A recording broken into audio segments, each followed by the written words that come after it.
Hello friends, welcome to SS Education. आज आम पढ़ा जीव विज्ञान पोषण चैप्टर आउ गोटे लंग टाइप जोटा कि तुम परीक्षा पड़ुची।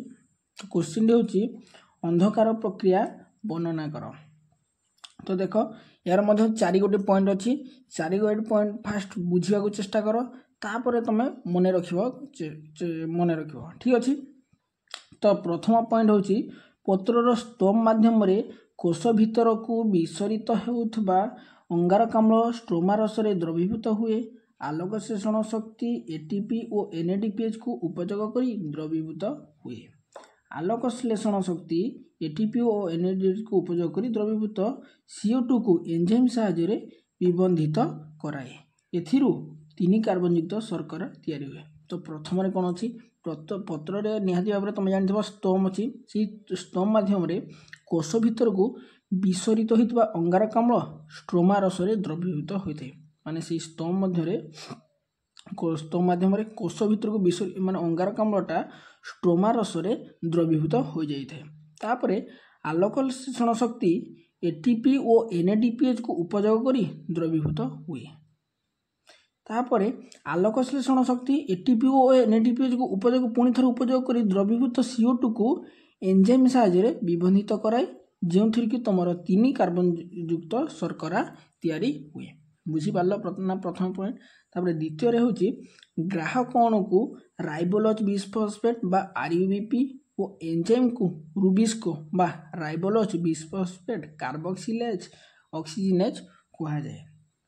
अंधकार प्रक्रिया रे पर्यायक्रमे विभिन्न जैव अणु और संतरक नियोजित होता है।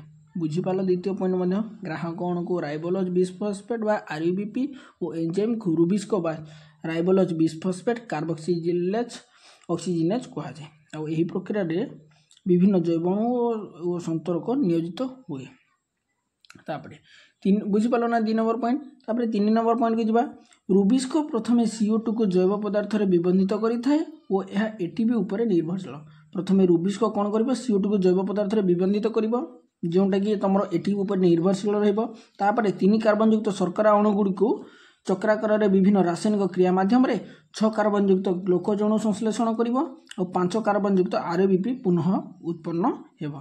बुझीपाल जिते बड़े रुबिस्को CO2 को जैव पदार्थ विबंधित करदेव, जोटा कि एटीपी पर निर्भरशील हो तुम 3 कार्बन युक्त शर्करा अणु गुड़िक चक्राकार घूर और रासायनिक प्रक्रिया माध्यम 6 कार्बन युक्त ग्लूकोज अणु संश्लेषण कर 5 कार्बन युक्त RUBP पुणी थे गठित होपर।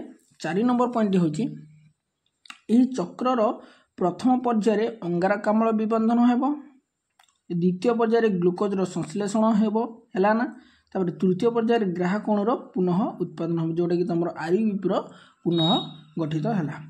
आविष्कार नामानुसार यह केल्विन चक्र कहुए। अंधकार प्रक्रिया को केल्विन चक्र कहुए। यहीपरि भाव में तुम 4 गोटे पॉइंट तक फुल क्लीयर भाव में बुझेदेली। तुमने या 2-3 थर पढ़ मन रख, न देखिकी खातार लिखिदेव निहाती भाव में मुझे मन रही। तो जदि भिडियो भल लगी निहाती भाव में लाइक शेयर सब्सक्राइब करदेव। आ किसी भी डाउट है छोट डाउट कमेंट माध्यम निहाती जानवे। Thank you.